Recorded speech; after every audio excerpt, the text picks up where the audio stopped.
Well, I haven't. Glorious dumpster fire burns wild.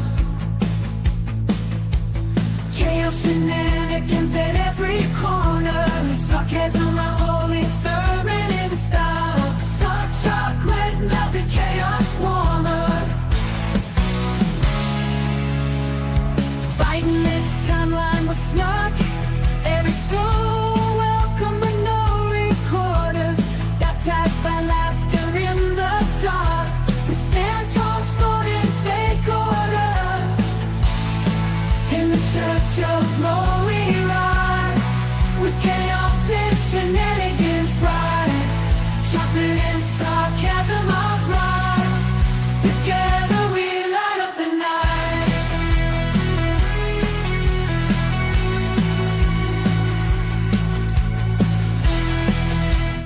I love it. That's it. Well, it would have been apropos if I was able to say like, "Oh, I did this just for my new cult," but that was I haven't even made a new Kohberger one, so I was like, which one is going to be not so inappropriate to talk about Kohberger? And this was the least inappropriate one. As Oh, things go, always great. oh my gosh. Oh, so what we have here is additional responding officers. What's BWCs? Body worn cameras. Got it. That makes sense. Okay. I'm saying Yeah. BWCs. That's something I should know. I was going to say, I know it's not big, beautiful women, but that's the only thing my brain is coming up with right at this moment. Well, it could be big, white. No, we're not going to say that. Just Cows, cows. ankles, cankles. Cankles. Hillary Clinton somewhere like, what did you say about me? Bill's like, shut up. What? Oh. That's if she lets him talk at all. Let's be real. Yeah, that is true. That is true. Do you want me to start on this? Sure. On 11/13/2022, at approximately 11:56 hours, MPD officers responded to an unconscious call. Okay. So I think this, because I didn't get into the Kohberger case. I was with a daughter getting ready to go into college. I just, nope, not one chance. I'll stick with Sarah Boone and I'll ride that heifer until the rodeo calls. Ride her into the waves. The Pretty much. The RP later identified as reported her roommate had passed out, not conscious and not breathing. As I was preparing to leave the station, I was getting my chocolate pudding pops, and Officer Nunes, who already was on scene, advised of a likely homicide and asked for additional units of blood, of love. But while I was en route, Officer Nunes advised he had located 2 additional victims. Those victims were later identified as Kaylee J. Conclaves, Ethan J. Chaplin, Xana A. Kernoodle. There's not enough O's. And Madison M. Mogan. Moscow EMS was asked to stage and not respond to the scene unless requested. Well, upon arrival, I saw H.J. crouching near the entrance to 1122 King Road. Jay was obviously in emotional distress while I entered through the first floor door, which faces north towards the parking lot. I announced myself as a Moscow police officer, and I heard Officer Nunes and Warner respond from the upstairs. When I got to the second floor, I saw a female. She was covered in blood in the bedroom on the northwest side of the second floor. I believe this female to be Xana. I looked inside the bedroom. Xana was laying, and it was obvious an intense struggle had occurred. Xana had obviously deceased. It might have been by the way she was laying upside down. There was blood smeared on her. Okay, Shizzy, here's where I can see being able to go up to the top floor and, taking 2 girls on, but he must have struck when the male was asleep. That's all I can figure because from all accounts, Ethan would have laid waste. Not necessarily. Now, see, if they'd been drinking and they'd been partying, Fair point. I mean, you've got to be inebriated. I can tell you if I've had way too much, you could probably have the earth fall down around me and I wouldn't wake up. I just Fair point. I wasn't factoring in that most college students used to drink, and I was the goody two shoes studying. exactly. You got to take that into account. There was blood smeared on various items on the room and all over the floor. There was blood cast off on the walls in various places, including above Xana's body. This is showing how brutal this is. Yeah. She was on her back on the floor in the center of the room with her head towards the west. Xana was in her underwear and a long sleeve gray shirt. Both her shirt and underwear were covered in blood. Xana's face and body were covered in dry blood. I could see what appeared to be defensive knife wounds on Xana's hands. So that means that she had defensive wounds and she woke up in the middle of this, probably Yeah. trying to fight off whatever was happening to her. There was a deep gash on her left hand between her pointer finger and thumb, which means that she grabbed a hold of whatever it was that he was striking her with. A partially covered male was on the bed and obviously deceased. Well, I would hope that he's not awake and just sitting there lounging about going, "Hey, how's it going, guys?" That'd be a bad thing. Yeah. The midsection of Ethan's body was covered with a blanket. Ethan's head wasn't visible and appeared to be between the bed and the south wall. There was some blood cast off and what appeared to be arterial blood spray above Ethan's head was located. And there's a possibility if there was defensive wounds that he struck him first and did a did a very quick cut on him and Yeah. and and he basically went to work on her almost immediately. That would be what I would suspect if they're Yeah. saying that there's arterial blood spray above his head where his head was located, then he didn't do a He stabby on him. He just did a no, slice. he would have taken care of the threat to Yeah. him. I proceeded upstairs to the third floor where I met Officer Nunes and Warner. Officer Nunes and Warner advised the residence was clear of any additional people. There was a dog belonging to Kaylee on the third floor west bedroom, which access to the third floor deck. The deck had no exterior access to the ground level. I asked Corporal Snyder to cordon off the area and Officer Nunes to start identifying the subjects that were on the scene when he arrived. I asked Officer Warner to start a crime scene log at the front entrance. Once Officer Smith arrived on the scene, I asked him to stand guard at the kitchen sliding door, which I later learned was ajar. Not a door, it was ajar. Upon our arrival, Oh my god. Wait, they took a scene log and they logged everyone that came in and they made sure to document where things were at the beginning of things. mm-hmm. Yeah, like working a real crime scene. Where were the solo cups used then? I don't know if this is a real crime scene unless Like, where was a leaf blower and red solo cups? yeah, if you don't have solo cups, how can it be a crime scene? Oh my God. Yeah, and that's the crazy thing about all of that is they never did. Now on the third floor, I went to the southeast bedroom where Officer Nunes and Warner advised they found two females whom I believed to be Kaylee and Madison. Both females were obviously deceased. I observed Kaylee lying on the north side of the bed and Madison lying on the south side of the bed with their heads towards the east. Kaylee and Madison were covered by a pink blanket, which was covered in blood. There was a large pool of blood near Kaylee's midsection. There was blood cast off on the east and north walls above Kaylee's and Madison's. So there was blood cast off, which means that was the motion was happening there. Madison Yeah. had what appeared to be wounds on her forearm and hands. Madison had a gash under her right eye, which appeared to go from the corner of her eye to her nose. So that means, yeah, that was violent. Well, I had a feeling when they didn't release anything that happened in the house that this was going to be the level of brutality that we saw just Yes. because they didn't want to taint the jury pool again. Yes.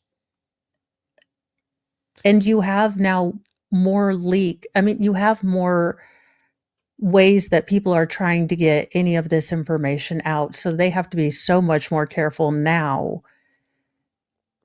Yeah. And then Shizzy, you might wanna bump up just a little bit, but let me see if I can edit you as well. You should be able to bring my volume up. Yes. Yes. Is that better? Is that better? Does it feel sexier? Do I need to just get really close and talk really soft? No, thank you. Weird material to do that with. Yeah. I'm just, it could be completely creepy. Well, yeah. No, I don't want to be creepy. Thank you. I just muted my mic. Let me check Oh, and see if is so that but okay. Go ahead. I'm sorry. yeah, and then with Kaylee being unrecognizable, again, that to me, I'm not a doctorologist, and I only play Clarice in the, off-Broadway musical, so I'm drawn from my inspiration from that, but she seems to have been the target, Yeah. and that might have been why we noticed so much more anger and fury from her family as far as the death penalty being let go. Yeah. And I can understand that. I mean, and there's just one of those big possibilities that, that's what his main target was, and he was just working his way through, and maybe he went to the wrong room to start out with and was like, oh, this is the wrong person, let me go to the next room, and by that time he's completely enraged. You don't know. Yeah, I mean, or she fought back, and, Yeah. so, I mean, there's so many possibilities, and I think that the judge was really right in this one, that let the, shrinks at the FBI talk to them for behavior analysis purposes, keep that one, former criminology professor away from him, and then Yeah. let him die in anonymity. Yeah. Yeah. That is pretty much how I feel about this. It's just like I have no sympathy for this guy whatsoever. I just, the No. brutality of this it is heartbreaking. It is absolutely heartbreaking. Yeah, and then to pussyfoot through, like you're going to actually have the trial to, again, get the family gearing up. I personally think he was willing to fight this until all of his gambits weren't going to actually come through for him, but it also, I think, gave him a certain sick thrill that they were gonna go over everything he did. Yes. I think that's what he was looking forward to. And I think that at some point, who knows his reasoning of why he decided not to. Maybe it was because, oh, well, yeah, they're gonna give me the death penalty. Like, and that could be like, I'm enjoying reliving this over and over and over again, but they're going to take that away from me where I can't. But now he can live to be an old man and relive this scene over and over again because he's I a sick you fuck. know, he really miscalculated because you do know on death row you're segregated, and you might actually live to an old age by the time your appeals go through, versus Gen Pop, where I'm just gonna say, I don't think he's gonna have a lovely orientation. No, no, I know Daryl Brooks didn't.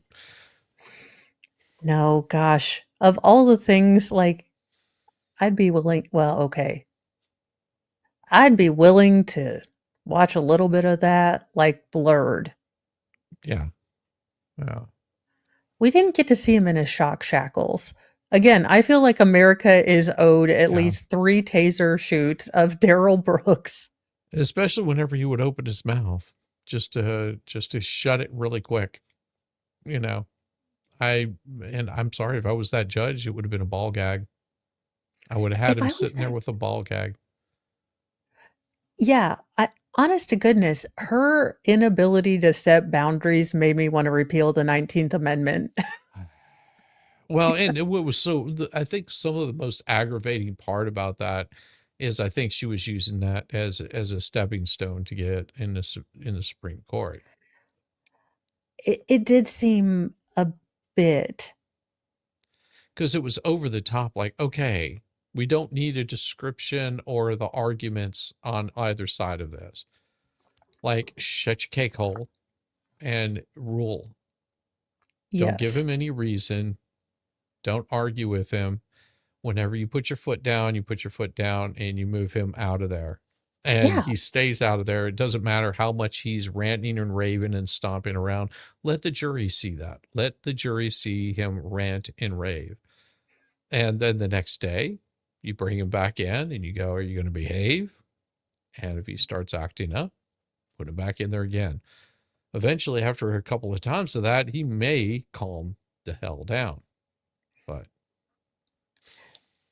That would only be logical and setting boundaries and acting like you control your courtroom instead of Daryl does. yeah, which he And controlled that courtroom. well, yeah, but Daryl doesn't understand how the prosecutors played that one so straight Yeah. compared to what they could have done, Yeah. because they could have marched every single child that he hit up on that stand, and he doesn't get that if it was a binger, that's what would have happened, and he thinks that he got all that much and he got all the hate he's getting in prison. No, had that have happened with a prosecutor that was okay using emotional manipulation Yep. and pulling on the heartstrings, like, that's what people like Lori and Shanda Vander Ark and, Brian doesn't realize that prosecutors, the ones that do just want to go by the, letter of the law, like, let's just do this case. Yep. You are extremely lucky with the heinous things you've done that they were willing to play this case straight and they wanted to protect the children that you had harmed. Yeah, I mean, who was that guy? I'm trying to think of his name, that Browski handled. I can't think of his Theodore name. Edgecombe. Yes, Edgecombe. Oh my God. The amount, the professionalism in that prosecutor was Yes.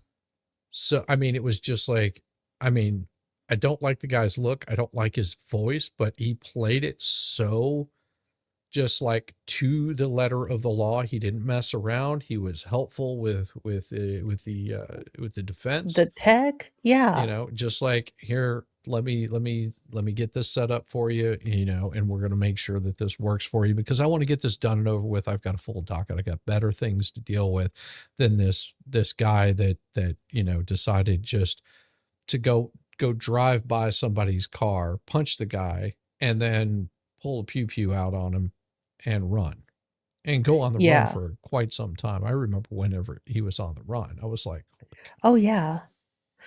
I might have actually no, that was before I was like, was I doing mornings with Mo back then? no, I What know year I is wasn't. today? I wasn't, whenever he went on the run, I wasn't streaming.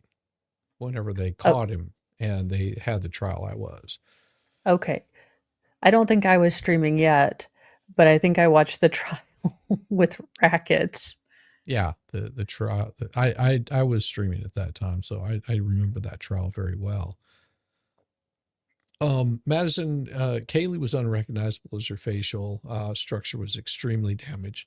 I asked Officer Nunes to close the door to the bedroom so the dog did not try to disturb the scene, which is a good idea. Other than Yeah. that action, NPD patrol officers left the scene as it was found. I was later confirmed with Officer Nunes that no EMS personnel entered the prior to my arrival. I contacted Captain Barrett and advised him of the situation. Captain Barrett said he would activate detectives and get more resources en route. Once Sergeant Lawrence arrived on the scene, he requested one of the responding patrol officers begin writing a search warrant, which was assigned to Officer Nunes. Corporal Snyder, which was assigned to take initial photos of the scene, while Officer Smith and Warner remained as security at both entrances. I collected the dog from the third floor and took it outside.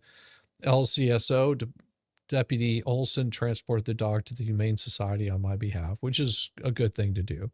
Yeah. Officer Nunes was interviewing a large group of individuals which were associated with the residents. Officer Nunes asked that I finish getting contact information for the individuals. A contact later added the following names to this call: BR, one of the 1122 King resident; DM, 1122 King resident; JH or HJ, HC, other redacted names: M, JL, JM, LE or LB. Once these individuals' names were collected, they responded to the MPD to be interviewed by detectives, because they would be immediate suspects. Yeah. And let's eliminate the people that start in the middle, work our way out. We can eliminate these people pretty quick, and then we can move on Yeah. with the investigation. I assisted with the canvas of the area and was assigned the southernmost apartments at Queen Road. I contacted the resident following an apartment whom claimed they didn't hear anything, and I attempted to contact the following apartments with no response, and there was no apartment or. I remained associated with the call and assisted with scene security approximately until 6:00 p.m. Okie dokie. Yes. And then we've got another description. I'll read this one. So we've basically got narratives from all the officers. Now, I do believe that these were officers after they had noticed or been told that this looks like a scene where we're not going to let the EMTs in, because They're all deceased, and there's no Yeah. point in having them dirty up the scene. Yeah. There's nobody moving here. No. And also just to, make sure, again, with the significant amount of blood spatter that was everywhere, they probably didn't want people, oh, for the love of Cheetos. I zoomed close to the sun. All right. So on 11/13/2020 at about 1200 hours, I responded to the Kings Road in reference to possible homicide victims. Officer Nunes arrived on scene and found a total of 4 deceased individuals. So the one that I will really want to read very carefully is the Officer Nunes when we get to that, to Okay. see how he kind of, maybe Assess. he was able to make contact with one of the roommates that called and Okay. got with her what was there, because I don't think it went out as like their friend was unresponsive. And I think he was the first one there. And then he's like, yeah, this isn't unresponsive. This is, something completely different. Right. Well, Let's see. that I'm wondering if that was something that came in from the 911 dispatch, that, well, we just have someone that's unresponsive, and she's like, no, I mean, yeah. Yeah. And I also didn't dig too deeply into this story because I don't know about you guys, but I was waiting for the trial. So I know there's probably people in chat that like, no, this roommate knew this and this and there and this. But I Yeah. didn't get into that No. first because I didn't want to have a whole lot on the case before I went into trial, because I try to generally watch like I'm a juror. It also keeps me from having to do back research, and I'm lazy. Well, and I do more of the back research, but these were things that, I knew quite a bit about it before what was going to be happening in the trial, but I limited on the information that I gathered on it. Does that make sense? Where I'm No, like, yeah. it's like, I don't need to know all the finite details or try to make guesstimations on what happened. I mean, and I can only look at what's presented, like the facts, that's Yeah. where I tend to view those much more than, oh, well, he must have been thinking this, or he was doing this, or somebody said this about something. It's just like, yeah, that means nothing to me. because I didn't pay Well, any that attention and to it. I don't have time to kind of shuffle through, okay, is this actually going to be something from the documents, from the evidence, or is this something someone learned on Twitter? Yeah. Yeah, those are the things that tend, and I've gotten in trouble for that before because Well, I yeah, said something that, and they were just like, well, that's already been debunked, and I'm like, I tend to hold back until I can get written proof by either an officer or a court or something. I'm not making any guesstimations on this. well, and I figured it was pretty heinous when they weren't releasing anything, and I thought, "Okay, this is gonna be one of those cases that's gonna be hard enough in trial to have to listen to what these kids went through, Right. so I'll just leave it to that." Officer Nunes informed other units he believed this to be a homicide. When I arrived, I entered the residence and went to the second floor. Now, I also remember, I think I may have caught it on passing. Wasn't this house sort of built funky? Yeah, but it was a two-story house. And there were rooms on the bottom floor, there were rooms on the upper floor. Um, Okay. but there was no way to get to the upper floors from the outside. But although That there was was a balcony on the top. And I remember there were people like, well, maybe he did this, or maybe they did this, or there must have been multiple people that did this, like somebody on the inside let him in, and all this kind of guesswork kind of stuff, which I yeah. don't I don't enjoy because it muddies up the water. Whenever you're sitting there trying to go, well, this happened. Oh, well, it was because, he was framed or some crap like this. And Yeah. whenever I hear these kinds of things, I'm like, okay, I don't know where you're getting your news from, but unless somebody is actually showing this, you know, the Hindenburg crashed, okay? It went down in a big ball of flames.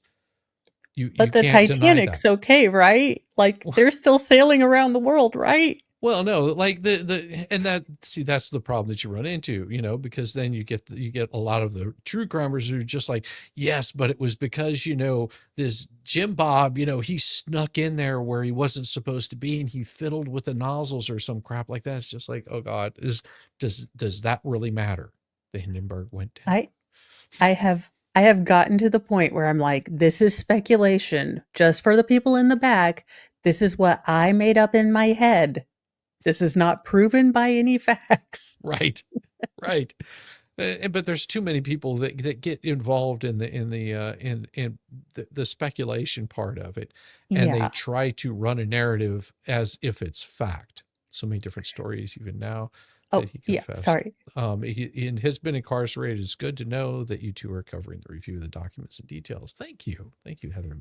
Yeah, that's what I'm going to cover these documents, and then I'm not gonna revisit Kohberger ever again. No, I'm gonna let him rot, and he can just is it bad that I'm like, "Let him rot," and I'm like, "Come on, Sarah, you just lost your ninth attorney. I know you wanna write. Pick up that big baby. Let's hear them words. let's hear the Come words. on. Mama needs another letter. Mama Sh- needs a to whom it concerns."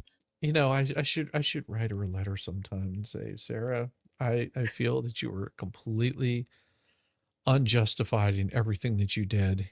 You're a horrible, horrible human being, and I hope you enjoy your time being, beaten with a bar of soap.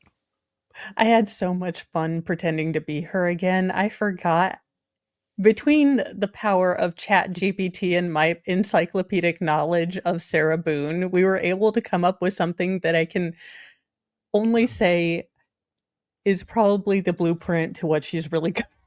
Well, you saw my video that I did for Sarah Boone, right? Did you do it just recently? Because no, No, it's an old video. It was I used it as an intro, and it's hilarious. It's got the ape beating the Oh, the suitcase. Samsonite. Yeah. Well, it's not Samsonite. It's Oh, Travelers, World Travelers, or something like that. oh, yeah. But I yeah, remember. I got those, and I spliced them together and put some music to it. Oh my God, it's hilarious. I'll have to show it to you sometime. All right. Um, I observed a female wearing a sweatshirt and underwear laying in the middle of the bedroom floor covered in blood. I observed deep lacerations indicative of defense wounds on the female's hand. The female is surrounded by blood on the floor. I observed a male laying on the bed. So it does make sense if she woke up with him taking out her boyfriend Right. and then she just starts swinging because it's dark, Yeah. she Trying to could end get, up on the floor. she's grabbing Klein, moving, just trying to grab Yeah. whatever she can. Ooh. Let's see. The male appeared to have suffered from stab wounds and a laceration to the neck. The male was covered in blood. The bedding around him was soaked. Yeah, he basically bled out, Let out really quick unfortunately. too. In the third floor bedroom, I observed two females laying in bed, which appeared to have been stabbed to death. The female was laying left on the left half of the bed. As I looked at it from the doorway, was unrecognizable. Her face was completely disfigured and was also stabbed. I was unable to comprehend exactly what I was looking at while trying to discern the nature of the wound. You sick, twisted, disgusting fuck. Like, sir, I hope Gen Pop rains just piles of justice upon you. Mm-hmm. The fact that officers that have probably seen, motorcycles with no helmets on, Yeah. these are not new officers. These aren't like, No. If you're having a hard time discerning what you're looking at, then and sorry to be so graphic, it's like ground beef at that point in yeah, time. And you're not, your brain doesn't process that. And this is an automatic mechanism that the human body goes through. You're trying to remove any humanity from what you're looking at and looking at it as an object. And you're because the thought of that being a human being will tear you apart almost instantly. well, not to mention, as an officer, you're probably like, okay, I am looking at a scene, I am looking at evidence. I I would have to distance myself, like, I am here for evidence. Yes. This is the scene I'm looking at. I'm not looking at anything else because I can't, if I start to yeah. process this, the amount of hurt that it's going, yeah, sorry, No, it that's is rough. okay.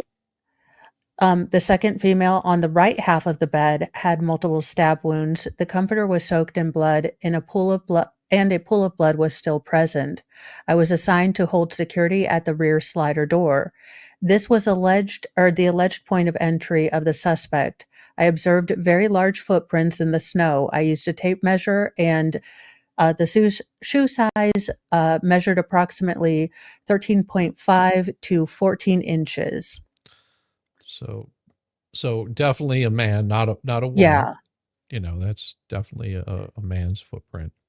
The footsteps went to and from the rear slider door. I observed the trail of footsteps head away from the slider, then turn right around a stump in the backyard and led toward the front of the house. I observed a set of small handprints on the window to the east of the slider. The screen to this window appeared damaged and was laying on the ground. I located smudged fingerprints on the glass slider door. There was a discarded backpack in the backyard. I photographed these items and attached them to the case. I maintained rear security until I was relieved by Officer Warner. The only person to enter from this point was Captain Lanter at about 15:27 hours, so 3:27. Yeah. And again, people securing a scene, noticing things. This is like, Yeah, and they were it's saying, oh, they never noticed like all the things that I was hearing is like, oh, they haven't figured out anything. okay, this is going to be the first responding officer. And you want me to take care of it really quick? Yeah. On 11/13/2022 at approximately 11:58, I responded to a report of an unconscious person at 1122 King Road. Dispatch advised a female was passed out from intoxication and not waking up. Dispatch advised that there was a male seen in the room with the female last night. A short time later, dispatch advised the female was not conscious and not breathing. As I arrived, Officer Nunes advised over the air it appeared to be a homicide. I saw a small group of females outside the home in the parking lot. One female advised the roommate was on the second floor and needed help. I went to Officer Noon's location at the west bedroom on the second floor and passed a male in the living room, later identified as HJ.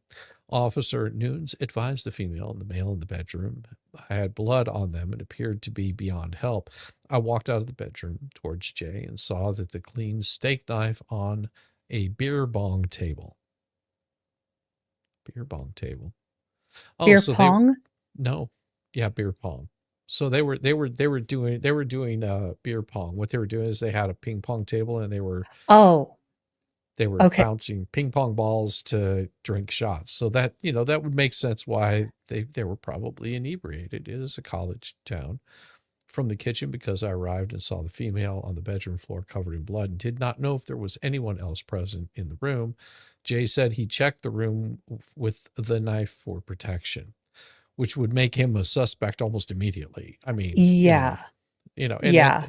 but he was just like, he grabbed a weapon because he didn't know if that person was still there that caused whatever happened, Yeah.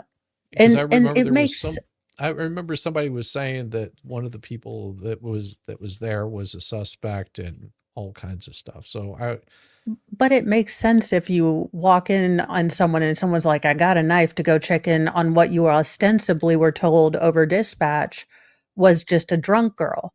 right. So it doesn't make sense. I mean, I would think you was a suspect. Why did you go into a drunk girl's room with a knife? Why Well, were it you is doing that? possibility that he looked in there and he made the assessment. She was probably maybe still inebriated, and he may have been much more sober and looked at it and was like, "There's blood. I'm going to go grab something because I don't know if this person's still here." Not thinking that, that could even be Yeah, the murder yeah. weapon. He's like, I'm just grabbing something because if somebody comes jumping out at me, I want to be protected. And he may have not had a baseball bat, you know. Yeah, no, it makes sense, but it also makes sense that the cops are like, "Son, you're gonna have to just answer some questions for us, okay?" Yeah. Yeah. Officer Nunes and I walked to the first floor entrance with H, and I asked the females and H if there was anyone else in the apartment. They did not know. I told Officer Nunes the home was not secure, and we started the process of clearing it, which means they're just going from room to room, opening up closets. They're just making sure nobody else is there, and they're trying not to touch too many things. On the third floor in the southeast bedroom, I saw two clothed females lying on a bed on their backs, and the same description that we had before. Officer News, Yes. I checked the rest of the third floor, saw it was clear. There was a poodle in the west bedroom on the bed, which was later taken to Humane Society. So he was on the bed. Oh, poor little pup. After Well, he clearing was the probably home, trying to wake him up. yeah, like I feel bad for the it's pup. breakfast time. And I gotta pee. Yeah. After clearing the home, interviewed Jay. He said he was at his apartment and his girlfriend received a phone call from one of the girls who lived at King Road. Said that it was called by one of the residents who said they could not wake the female on the floor. Said that he came over to the home at approximately 11:55. Said he saw the female on the floor in the bedroom and did not see the male on the bed, who he did identify as Ethan before grabbing the knife. Said he entered the bedroom and checked the female's pulse and found none. Jay said he did not check Ethan and he left the home. I thanked Jay for talking with me and told him he could go stand with the rest of the group who was with the other residents in front of the home. I stood at the front of the door and started the crime scene log at 12:15. So this is 12:15 in the afternoon that they're starting this log. Sergeant Yeah. Gunderson relieved me for approximately 3 minutes so I could get my gloves during my time at the front door. At approximately 15:02 hours, I was relieved by Officer Roniski, who took possession of the crime scene log and returned to the station. Approximately 11:58, I'm sorry, 11:28. I came back to the scene, relieved Officer Smith, who was standing at the rear sliding glass door, which was found open when officers arrived. I remained at the back door until I was relieved by Officer News at approximately 16:28. Okay. Yeah, I mean this is like good solid police work right here. I'm not finding Yes. anything wrong with what they're doing, you know. And yes, I am skipping over some of the Yeah, descriptive I'm parts trying to. because we've seen them before.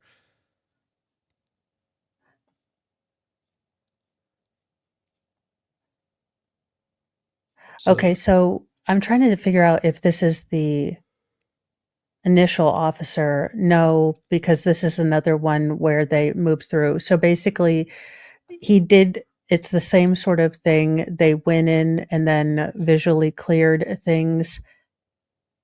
Now, this where things do get a little bit different is he walked outside, began interviewing. okay, began interviewing D. D told me approximately 4, so 4 a.m. and she Mhm. heard a voice scream and she believed that to be Kaylee screaming. She said she heard, her scream again and announced that there was someone inside the residence. She said she could hear Kaylee run from the third floor down the stairs to the second floor to the northwest bedroom. She said she locked herself in her bedroom and continued to hear commotion. She said eventually she stopped hearing struggles and heard a male voice say, "You're going to be fine. I'm going to help you." Dee said she didn't recognize the male's voice. And I think that's important because the one gentleman who was dead, or who got killed as well, Ethan, they had been dating for 6 months. So Right. she would have known his voice. Right. Or anybody else's that was a person that she could have recognized if it was one of her friends' voices, or if it was somebody that she had met before that like stuck in her mind. It wasn't somebody that was known to this group of people. And then they said that after a few minutes, she peeked out of her room and observed a male described as approximately 6 feet tall, slim build, with a black ski mask leave the second floor patio area. This patio door was likely left open as it was found open upon my arrival. Now, I do want to address because I think people need to realize that no, you wouldn't have been fighting Mr. Hankety Clankety if you were back in WW2 times and you were in Germany.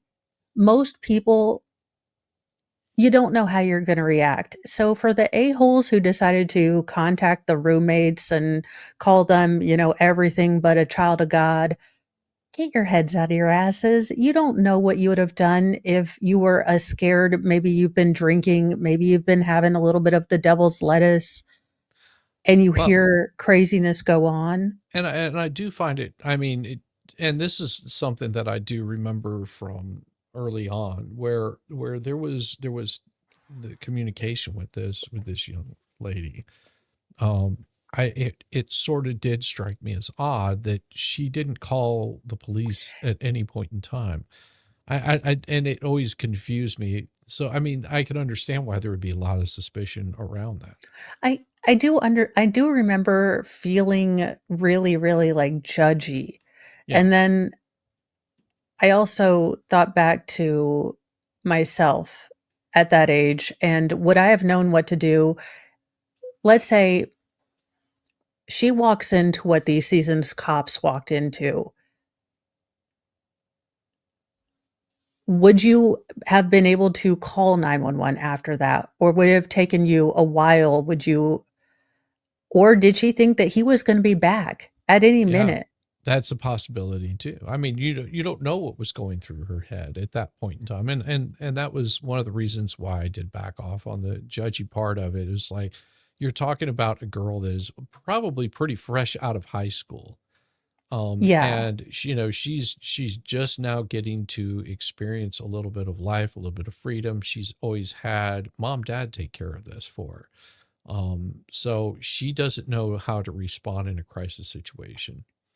Um, but I Not to mean, mention, as this someone old, sounds as someone older now, I look back and it's like, how would I have reacted if I was 15, 16 years old? I grew up a little bit faster than other people. How would I have reacted at 15 or 16 years old? If if I found out that one of my, close friends had self-deleted, I don't know. I would have probably blamed myself or something, any number of things. I don't know how I would have reacted. I know how I'd react now. I would Yeah. go on, on that mode of, I need to contact the police. I need to get this handled while the evidence is still fresh, kind of thing. But that's because I have age behind me. We're talking about a young lady that's never experienced any sort of trauma whatsoever. The worst trauma she ever had was trying to figure out what dress to wear that night. You know, Yeah, and she probably heard, I mean, this was a violent attack. So you're hearing people screaming, you're hearing people running, people freeze. yeah, And, yeah. If you've ever seen somebody in a group that causes mass hysteria, or there's a reason why people get trapped in flooded houses or in a burning house, because they don't know how to respond. They haven't thought that through. They haven't thought about danger. That it's not in their vocabulary. well, that, and then, think like, okay, everything's done. I'm going to peek out. And then you walk into the person Right. and And he just turns and walks away. I yeah, mean, I'm sorry, at that age, a young lady, I'm probably slamming the door, locking it, and hiding under the bed, wishing it yeah. was And just, hoping that it was just a bad dream. well, and there's also this sort of normalcy bias. I mean, and it's more prevalent in younger people, you're more dumb in your 20s because you think nothing's ever going to happen to you. True, So, true. I mean, she's probably thinking, okay, maybe they were doing something drunk, stupid upstairs. I've probably just overblown this in my mind. I'm going to lay down, I'm going to go to sleep. I'm not feeling well. And then when I wake up, we'll all laugh about how I was almost going to call the cops on Right. them. Yeah, yeah. And there could be that too. I don't want to call the cops on my roommate, and screw up a bad situation. Yeah. You never know. I interviewed an additional Oh, roommate, you don't have it pulled up for us. oh, well, now why y'all don't need to see what I'm reading. Mind your own.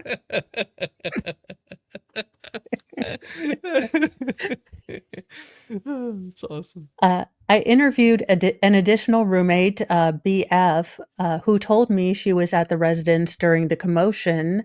B said she was on the second floor in the living room watching Vampire Diaries with D, and an unidentified person named, well, if it's unidentified, you have the name. That's an oxymoron. Well, they may have not been able to recognize the person. They may have just caught their name. Okay. L. B said approximately at about 2 a.m. on 11:30 or 11/13/2022, Madison and Kaylee came home from a night out at the Corner Club, located in Moscow, Idaho. B said she also believed that Madison and Kaylee then went back to Grub Wandering Kitchen Truck that was commonly located in the 300 block of South Main Street. Got B the said munchies. well, yeah, but and this is the other scary thing about, the true crime sort of genre, especially when things aren't grounded in fact. They tried to destroy the guy who took their, I think their order or their money, Yeah. in the food truck because they're like, well, he looks shifty. I'm like, he kind of looks like a hippie, but I Yeah. mean, shifty. Yeah. That's I hate, and I hate that true crime crap where it's like you guys are not true detectives. Okay. You're not No, detectives. You don't have the skill for this, I because don't if you care had how this, many times you've watched Silence of the Lambs. Yes, we all know it's Buffalo Bill at the end. Thank you. yes, yes. But the thing is that those are written scripts. They already know who the bad guy is at the end of this. They already know who it Yes. is. And if you try inserting these suppositions, these ideas, these thoughts, they start to pervade that frontal cortex or whatever they call that, the frontal where you should Your probably frontal just have lobe. that removed, just make it go away because you're not getting past that. You're not looking at the whole picture. You're taking a snapshot. You've got an idea of somebody, and whenever you've got that idea of somebody or some sort of weird malfeasance kind of thing, you're not stepping back and looking at it. You're trying to build everything. Every single one of your stories builds up to this conclusion. And you have to eliminate that crap. You have to get rid of that kind of thought Well, process. yeah, and you have to be willing to say, "Look, guys, I don't know any of this. This is my speculation, but, everyone can speculate differently." Right. Sorry. Got off on That's a okay. tangent. B said she said she and Madison let out Madison's dog, Murphy, sometime between 2 and 2:30. B said during this time, she observed no suspicious activity. B said she returned inside while Madison was still outside with Murphy. Now, B said she went to sleep somewhere around 2:30. B said Madison came into her bedroom sometime after 2:30 hours to ask if she knew where Murphy was. B said she told Madison no, and Madison left. Now, B said she woke up in her bedroom, which was located on the first floor, to a sound that she described as a firecracker and a flash. B said she initially thought it was a prank. Now, according to B's phone log, she showed me that B had called Xana at about 4:21 and Ethan at about 4:22, then Madison at 4:22, and then Madison again at 4:30, then Kaylee at 4:31. B said she never received an answer on each phone call. B said she went back to sleep and woke up around 11:56 when 911 was called. Initially, I was told that Kaylee was likely located on the second floor bedroom with Ethan. After comparing Dee's initial statement with other investigating officers' observations, it appeared it was actually Xana located on the floor of that bedroom with Kaylee and Madison up on the third floor. And then they started observing vehicles in a parking lot. Who knew? Yeah. They're college Uh, students. Yeah, a silver 2015 Land Rover Range Rover. That doesn't roll off the tongue, Range Rover. I Well, mean, it's a Range Rover made by Land Rover. That's the brand. It's sort of like a Honda Civic. okay, but if you already have Land Rover in your name, I mean, Well, far it's the be it from model. me to, I know, but have something other than Rover as it's too confusing. Look, I'm giving you the same look I gave the furnace or the air conditioner guy when he told me I had to get a furnace. And I was like, I don't know who you're trying to sell it to what, but I came here for the air conditioning. Not the cold. Yeah. And Mr. Mo towards the end was just in tears, like, we have to buy the furnace. And I was like, no, the hell we don't. We don't need hot air. We have a furnace that works. We've never not been hot. He's Part like, of the you whole can't. unit. It's part of the whole unit. I know. Well, Shizzy, this is how Mr. Mo has to deal with because I finally had to tell myself, like, okay, look, it's stupid, Mo, but you have to buy a freezer in order to get the oven. So if you want the freezer, you got to buy the oven. It's No, stupid, and this is no, why Sears closed. no. This is the way that it works. If you want to buy a refrigerator, you have to buy the freezer along with it. I find that to be communist in my own self, but Are you saying your refrigerator doesn't have a freezer? it does, but that one's full up, and we got a side freezer. So it That's proves that it can be sold separately. So well, again, that's a different one. It was a blue Honda Civic, and there was also a white Chevy Cruze, a Jeep Wrangler Unlimited, a black Ford Explorer, and it was registered to JC. So each one of these, it shows who they were registered to. And if you want Um, to continue on, you're I welcome to. originally assigned, I was originally assigned to identify all the people in the area. However, I was reassigned by Sergeant Gunderson to begin a search warrant application process. I provided the above information in the search warrant application at approximately 1628. So at 4:28, I returned to assist with the securing at the southwest patio entry. I took responsibility from Officer Warner in documenting who entered and exited the residence. I provided this documentation on a notepad and maintained the log until I was relieved by Officer Morris at approximately 1750, so 550. Yeah, The following three information o'clock, is, about 3:15, and then it was until almost 11 o'clock at night. I'm sorry, oh yeah. 9 o'clock. And look, you guys, look at this magical thing where they wrote down who came and entered and who was with them and at And what times. time? Oh my gosh, yes. This is all the people that showed up. They had Prosecutor Ashley Jennings was there on scene. So that would have been probably from the DA's office. And that was probably so they could get warrants. And they had to have somebody there from the DA's office to issue those warrants. I could be wrong on that, but I think that they had to have someone there, Well, like an wouldn't it officer of the also court.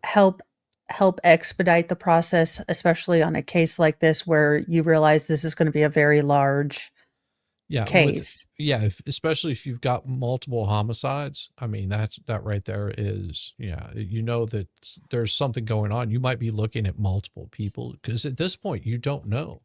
You know, No. if you've got four people, it's four, right? I'm not Yes. miscalculating. You got four people that are deceased in two separate places, then you don't know what you're walking into. You might be saying, "Hey, we've got anywhere from one to five, maybe six people that came in and did this. We don't have any clue. We've got to Well, get as no. many eyes on this as we can." And, and I know that, I mean, there's two specific Florida cases. So there's the Gainesville Ripper and then Ted Bundy. And I know for a while until they started, looking at things, they thought that they were probably dealing with multiple people. Now, not so much the Gainesville Ripper, but they did think that there might have been, one lookout, one that was kind of Right. Because because of it just it happened so quick that how did these other people not notice what was going on? You know, you don't know what you're looking at.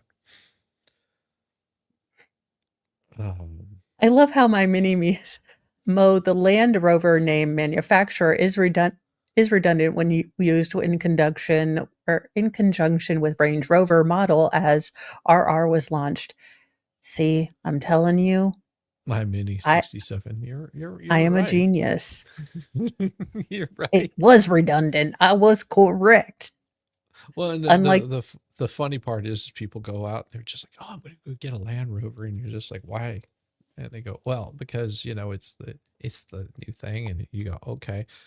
So, are you getting the BMW engine, the Mercedes engine, or the Chevrolet engine? And are you getting the GM transmission, the Chevrolet transmission, the GM transmission, or are you getting, and you start because Land Rover doesn't, they make the bodies, but they don't make any of the powertrain, which is like your engine and stuff like transmission. that doesn't It's okay. screwy. It's so screwy. Trust me. So I've had basically, they work on just them. provide you the shells, and then whatever company wants to build the engine, they're like, "Here, you can have our shells." Well, I don't know how they've got it set up, but it's really funky because I've seen them with BMW engines, with Mercedes engines, and with like Chevrolet transmissions. I know Jaguar did that for a while too. They had GM transmissions in their is it the XJs? Is Um, Jaguar now transitioning to Land Rover engines too to go with their new advertising? I don't know. And maybe it's just that they don't have the manufacturing for it or something. Pre BMW, see my Land Rover is a real Land Rover pre BMW. Slander it. And I bet the thing is still a beast too. Because, yeah. the outsourcing, I think is what it turns out to. Oh my gosh, there's more. Okay. I believe this is where they start taking photos. So they're kind of documenting where, no, I didn't, I meant to plus you up to see, no, too zoomed. Well, it says that they responded. Notice there were several college-age subjects at the front of the address. I was directed to use police caution tape to cordon off the crime scene. As I was working around the residence, I noticed the back door was open. There were footprints in the snow coming from the back door of the back porch. Officer Smith, he just got out the little camera and took some photos of these little prints with the measuring tape, and he was measuring it to himself. He watched the backyard area to make sure no one else came into the area because whenever you got your pants down, you don't want anyone else to notice. I Well, noticed there were a few he gets a footprints. little shy and he was trying to do his whole name in cursive. It was cold out. It got shrinkage. Smith took photos of these prints with a measuring tape, and I watched the back area to make sure no one else came in because he was shy. I noticed that there was a few footprints left towards the west end of the backyard. This portion of the backyard is connected to two other residences at King Road, both directly to the west. The footprints appeared to lead west towards King Road between the residences, but I was unable to see where the footprints went after the yards connected due to the amount of rock landscaping. Makes sense. I was also unable to discern how old the prints were. There had not been a recent snowfall, which can be helpful and it can be a hindrance. With Yeah. Gunderson, I entered the residence, took some photos. Photos were labeled in this report. I was down on the road of the address near King Road and Queen Road intersection, was approached by a college-age male who identified himself as Jay. He informed me that he lived at the King Road apartments. He stated his maybe a It, friend or whatever, lived upstairs so at this King is Road. Kaylee. It's Kaylee's dog. This is Kaylee's boyfriend. So they got the dog together. Okay. So imagine this guy, like he rolls up and there are all the police officers. Yeah. Not knowing what the hell is going on. Like, No, and they're not going to tell him, no. because they probably haven't identified these people. But look at where they immediately started looking on Jay because he's like, hey, I have a dog with this person. They immediately go to, he did not appear to have any obvious wounds on his hands. Right. So, As but I he would would be a assume the suspect, suspect. as would assume the suspect possibly would. Officer Nunes interviewed subjects about the situations, asked Jay if he would wait outside Officer Nunes' police car so we could talk with him. He agreed to. Yeah, I mean, I would too if I was trying to figure out Yeah. what was going on. Informed Gunderson at the circumstances involving Jay. Jay later responded to the police department to be interviewed, and police picked up the dog from the Humane Society shelter. Continued to canvass the area, speak with neighbors, and stated that they did not hear or see anything relevant. I spoke with subjects at the King Road resident. One resident stated she was walking home from the corner club at about 3 o'clock in the morning and noted she could hear music or some type of noise, but she couldn't give any clarifying information more than that due to her level of intoxication at night.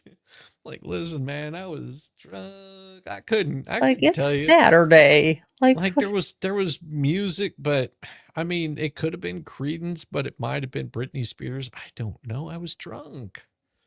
I spoke with the subjects at King Road. The majority of them stated that they were out drinking at the corner club and got a ride back to their place at about 1:30 in the morning and went to sleep about 2. They didn't hear or see anything out of the ordinary. King Road resident B stated at about 4 o'clock in the morning, he heard barking dog coming from the east of his residence. He believed it was the dog, the little poodle, as he thought that was the only dog in the area. Nobody else has a damn dog. He stated that the dog sounded like it was outside and it just wanted to be back inside because it's freaking cold for about 45 minutes until he believes someone must have let him inside whenever they woke up.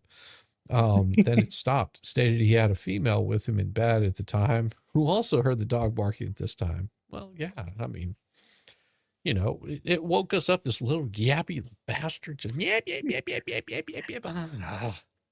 Well, I spoke with the residents at King Road, and they informed me they had a camera facing the west end of the address, and they believe captured a portion of the road. They first provided me with the SIM card out of the camera. However, they couldn't get it to work, and neither could I. They gave me the username and password to the camera. I informed Detective Mowry of the information.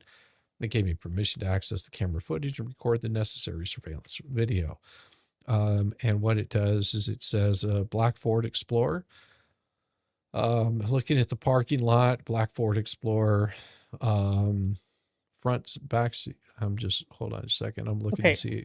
It just shows Black Ford Explorer, and you can scroll down. It's fine. A red Jeep. And it's basically just naming all of the stuff of the vehicles coming and going. And I'm not seeing anything different. It's just showing that, Yeah, I people think come and going. well, and I think these are all the photos that they took of the crime scene Ah, as gotcha. well. Gotcha. So they've got like second or, male victim, female Female, victim. taken from different angles. Yeah. They're taking pictures of kitchen windows, patio doors, and they've got so far 131 pictures. That's quite a few. But I would imagine this went I quite think higher. yeah, this one, I believe they've got a lot of photos. Yeah. Now, I believe we might be coming on. I did read ahead. There is one. Yeah. All right. We're going to get to where the parents are informed. Okay. On November 13th, 2022 at approximately 12:53, so afternoon, I arrived on scene at the Kings Road address, spoke with Sergeant Gunderson and Sergeant Lawrence, who gave me a brief overview of the information gathered at this time. Sergeant Lawrence informed me the Idaho State Police were going to assist in the investigation and were organizing to respond to the scene. Sergeant Lawrence responded to the police department to begin interviews. I remained on scene on perimeter awaiting further information. Approximately 1 hour later, a male approached the scene and began speaking with Sergeant Gunderson. The male was identified as J.K. I overheard Jay state his daughter lived at the address and he was trying to get in touch with her but was unsuccessful. It was also learned Jay's daughter was J.K., was nearby the scene. I asked Jay if he and, J.K. could come to the police department with me. Jay agreed, and I returned to the police department. I contacted Sergeant Lawrence at the police department and asked if he had the names of the victims. Sergeant Lawrence stated he did and gave me a list. I saw one of the victims' name was Xana A. Carnoodle. I then met with Jay and Jay in the interview room off of the police department lobby. Once in the room, I activated audio and video recording. I asked Jay and Jay for their information, and they both handed their Arizona driver's license. After writing down their information, I asked Jay what the name of his other daughter was. Jay told me her name was Xana. I then informed Jay and Jay that Xana was identified as one of the victims and she had been, pronounced deceased. Now, both Jay and Jay became very upset and were crying heavily. Yeah. I asked, Understandable. and for this officer, I mean, To have to officers, deliver that news yeah, to I believe one of the Jays was a boyfriend or the mom, but it doesn't matter yes, because you're having no, to deliver this to the parents, and that's got to be very emotional. Just and sorry you yeah. can't see your daughter right now. Yeah, and, right now, they're maybe thinking, "Okay, was there a car accident?" I mean, they have no idea how much further their world is going to explode. Right. I asked Jay and Jay when the last time they communicated with Xana was. Jay stated that she had texted with Xana on 11/11/22 at approximately 5 p.m. Jay said the texts were brief and not of any substance. Jay said he texted, Xana at 11:11:22 at around 3:40, and she responded saying she was at work. Jay then told me he last spoke with Xana on the phone the same day at approximately 7 or 9. 9. 9:40, and they spoke about going to WSU's football game. I asked Jay where Xana worked, and he said at Mad Greek. I asked both Jay if Xana had mentioned anything about having any issues with anyone or anything strange occurring lately. Both Jay said Xana hadn't said anything. Jay said Xana had a boyfriend, Ethan, and she'd been dating him for about 6 months or so. Jay said Ethan's parents said everything Everything's seemed so fine in their fine. relationship, and added how he had met Ethan's parents in passing that weekend. It should be noted, Jay was in town visiting as he resides in Avondale, Arizona, and it was Washington State University's Parents' Weekend. Oh man. Oh, holy crap. Like on the day that parents are coming in, this has to happen. I mean, Yeah. I asked Jay if there was anyone they wished for me to contact for them or if they wanted to speak with anyone such as a member of clergy. They told me no. I gave them both a business card and informed them that our detectives would be in contact with them in the near future. J then left the police department. that's rough. I mean, and I'm sure, this seems like a short interaction, but I can guarantee this is basically just a brief narrative. They're not going to go Yeah, into everything that was discussed. This because it seems like and if you scroll back up, it'll tell you what time they arrived and what time that they left. And it's one of those things where this could have been over several hours if you scroll down to the bottom, because it was yeah, happened at noon, and then he quoted that in at 9 o'clock at night. So yeah, they were there for several hours. They were having conversations, going over, everything that they could possibly find out. Did she have a stalker? Any well, number of things yeah, they're just trying to figure out. What about this? Okay, this guy, Ethan. Yeah, she has a boyfriend, Ethan.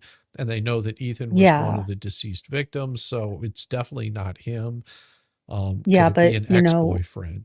yeah, Does, because this looks like a lot of rage, like the person knew these people. right. S So, they're gonna go back and say, "Okay, we've got attractive female college students. Did they have, ex-boyfriends that were upset that they weren't dating? Did Ethan have an ex-girlfriend?" I mean, it Yeah, you don't know. At you this don't point, know. it's all guesswork, and you're trying to find a suspect, anybody. Yeah. And I mean, I'm glad that they actually were on the ball, taking measurements, taking photos, getting, video surveillance evidence, taking all the things that we would need to make it wiggle proof. Yes. So Brian isn't gonna, be able to wiggle out of this. And at around 1300, which would be about what, 2 o'clock, 1 o'clock, Yeah, I'm trying to see if there's 2. parts that so it looks like Yeah, she's the most of the first paragraph is a narrative yeah, of that, and then it's yeah. There's nothing there in this one. It's just yeah, basically saying that they were there. They were relieved. They've got and nothing they to add to secured it. it overnight. Yeah. Uh, Supplemental report. Initial response. Responded to the scene to brief walk through the residence. Entered the residence for the entrance on the north side of the building. Officer Warner, who was securing it. Okay. Looks like there's a little bit of something here. Go back up. Go back up. All right. It says, for deceased, Did a brief walkthrough. I entered the residence. Officer Warner, who was securing the scene, logged my entrance into the residence. I then went up the stairs, located the deceased female, climbed the stairs to the third floor, located the two deceased. They were both in the bed, spoke with officers, secured the residence. I called Sergeant Gilberson and informed him of the additional information provided to me and what I'd seen. I told him MPD would be needing their assistance for a search warrant. Okay, so he's the one that wrote the affidavits for the search warrant. Returned to the police department, requested interview with the other occupants of the residence where the deceased were located. And there were also several friends of the deceased who had been with the deceased the night before and may have information of the whereabouts of who and what they were doing prior to the murders. Those interviews started at about 2:00 in the afternoon. Those would be interviewed, arrived at the police department, 1:00 in the afternoon, 1:46. Those were interviewed at the police department okay, I put them in a training room, provided them with drinks and snacks, which is a good thing to do. That's all you need is some Yes. hungover, hangry kids. Yeah. I requested he find officers who had not already tasked and completed a canvass of the neighborhood. Xana arrived at the police department. He was informed of Xana's death by the captain. Okay, so that's just confirming of what happened there. Got the addresses provided. The KCSO dispatcher of the addresses listed the university for Madison Mogan and Kaylee Conclaves. Told me that she had the names listed as residents of the home, provided Kaylee Conclaves. I requested death notification for them. I was also told me when to give the notification the parents were already aware. Provided Madison's address, was not able to locate anyone with the name Mogan at that address. Said she would send out a Corps d'Alon police officers by the residents to make contact. Short time later, Officer Matt Sinchis requested I call him. Made contact with the officer. He told me of Madison Mogan were driving to Moscow. About 20 minutes after my conversation, arrived at the police department, at the police department. Kevin Barrett gave the death notification. Spoke with S&K in the lobby of the interview room. They told me they had a great relationship with Madison. She got along with everyone. She had a strong relationship with her boyfriend, Jay S., who lives in Boise, and that she had just gone to Boise to see him the weekend prior. Madison and Jay had been dating for about 1.5 years, and Jay is from another place. I asked if there were any problems with past boyfriends, and there were none to their knowledge. I asked if Madison had mentioned any stalking behavior from anyone or anyone that had made her uncomfortable, and she said she never spoke of anything. The rest of my shift was spent allocating resources where they were needed. Yeah, and it is good that they're able to, I mean, I don't think Kohberger planned on them finding the bodies or responding as quickly as they did. Right. I think he was expecting that who knows what he was expecting. There's always the possibility that he wanted to get caught or see how far he could go with it. Now, It's hard to tell if he had any real plan behind this. So this is where they find the sheath. So, They do.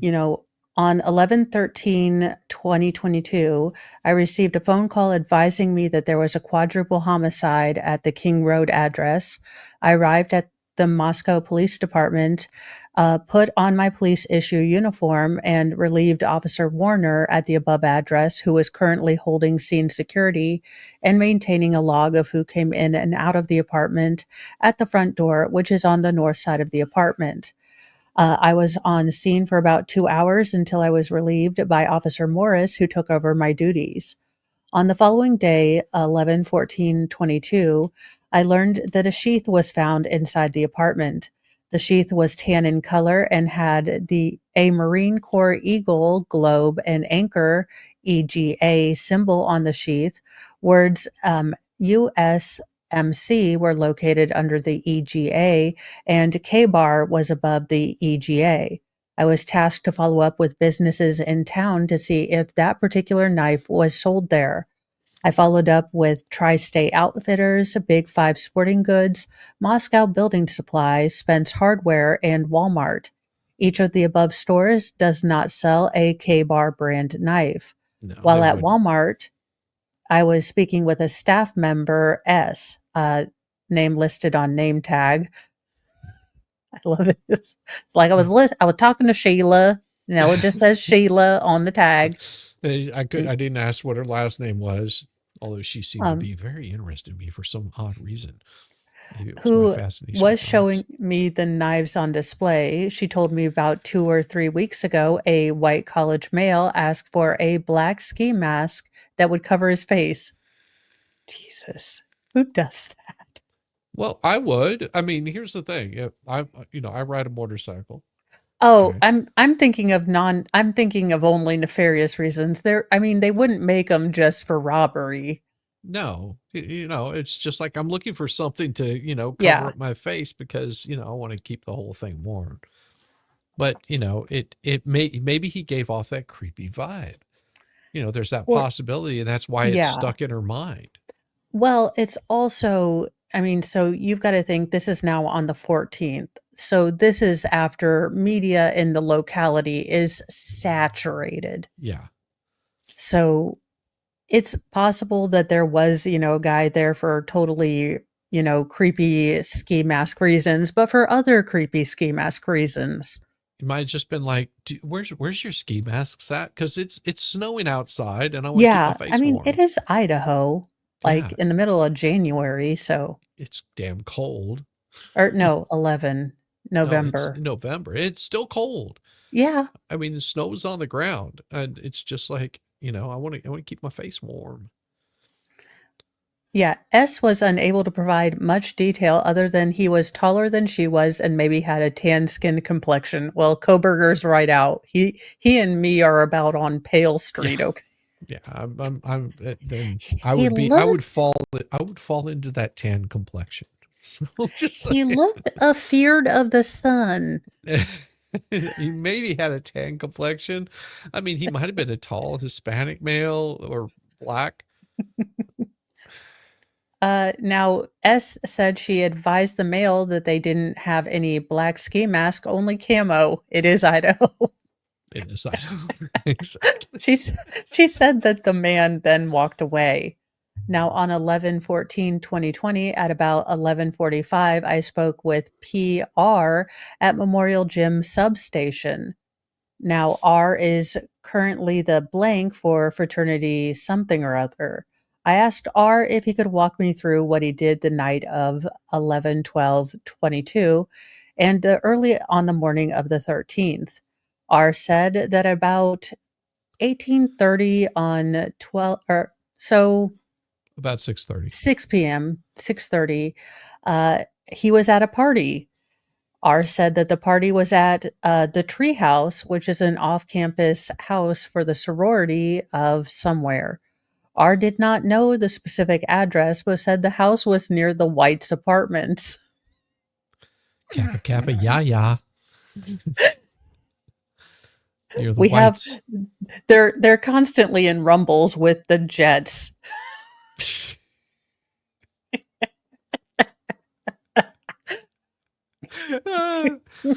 Oh my gosh, the Whites apartments. Oh my gosh. Jeez. So the R party. Go ahead. I'm sorry. Okay, R said at the party he saw E E. and EA, who was with E boyfriend, unknown name, maybe H. Could have been Hal. Yeah. He said that was the only member he recognized at the party. Now, R said he left that around 11 or, 10 or 11. Yeah. He went back to somewhere and watched a movie with CD, then TR and KS. They went to the corner club. This club must be everyone. Do they only have one club? Probably that caters to the college age. If not, you're Fair going point. to, you're going to some place where you're just like, oh man, I don't want to go there. That smells like vomit and urine on the floor. And Hey, the VFW team the lodge can really get down. There's bingo, there's karaoke. I just don't know what these kids these days want. They want to hook up, get a little bit of. Well, so do the guys at the Legion. I say we make things. So apparently, they all decided to go to the corner club at around 1:49. Now, R said that they were alone and not with anyone. R said he dropped the three individuals off back at their apartment off of Kings Road. And R said after he dropped them off, he went back home. Yeah. I mean, Yeah, that sounds normal. I mean, that's wouldn't be out of the ordinary. Now, at approximately 1100 hours, responded in regards to follow-up, took note of who came and went. ISP entered the residence. Detective Vargas, nothing really there. They all remained in the area. Everyone cleared the scene. The residence was secured. well, so cadaver dogs. So they did attempt to locate blood trails from the residence, Yeah. which is safe to figure because you would think that after all this carnage, especially, well, K bars are sort of. This is also a couple days later, so I don't know how good they're going to be at doing it. 1 second. Mm-hmm. Yeah, so I mean, whenever you're looking at these kinds of things, you see that sometimes things don't happen as quickly as you want them to. And if it happened on 11/12, so 2 days later, they bring in the cadaver dogs just to see if there's looking for blood trails, and their chances are that they're probably not going to find anything, but if they do, cool, but Well, that and if the snow had melted at all, I don't know. I'm not a dogologist. I'm not I a don't dog know. either. I've never. I mean, Fry didn't tell me anything except I stole all your bacons. Speaking of, And I gotta need to make some BLTs tomorrow. That'd be good for lunch. Sorry, squirrel. oh no, that's okay. So, I mean, they remained and they did try to. So again, it's just the very big juxtaposition that we saw in Karen Reed versus everything was being done. Yeah, they were doing everything to search this out. Karen Reed, it was almost like, well, come on, gumshoe, what you gonna do? You can't catch Well, me. I do like that he was what was it? The pioneering leaf blower detective was given commendation in like their alt or their audit. Like this was innovative, out of the box thinking. He really synergized outside of the box, if you will. And I'm like, no, he made y'all look really stupid in front of everybody in the world. Yeah. But you call it tomato, I call it tomato.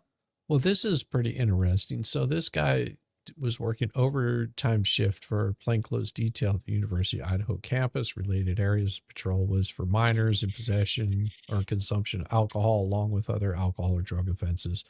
During this patrol, I and other officers with me, Officer Rosendale, only had our body-worn cameras. We were operating out of the Moscow Police Department Ford Fusion, which I drove through the entire detail. This particular department vehicle did not have a dash camera or any other recording device. My street time was conducting. During this detail, Officer Rosendale and I made several patrols through the area of King Street and Queen Road. During each patrol of the areas, we traveled on the north side of 500 Queen, heading east. We wrapped around the building, heading to the southeast side. Basically, it looks like they were doing the patrols, and during one of the patrols in the areas while approaching the southwest corner, I recall seeing a darker colored vehicle with the taillights on. This vehicle was parked facing south on the south side of the parking lot towards the west end. There was a short section of the parking lot which extended to the west, which was where the vehicle was. Each time we patrolled this area, I drove the same route. During the final patrol, which was the best of my recollection, was between 2 or 3 in the morning. We traveled north to west side of the apartment complex, saw several individuals approaching the residence at King Street. During this detail, I was looking for alcoholic beverages, open alcoholic containers, and individuals who appeared to be intoxicated. I observed the individuals I drove past.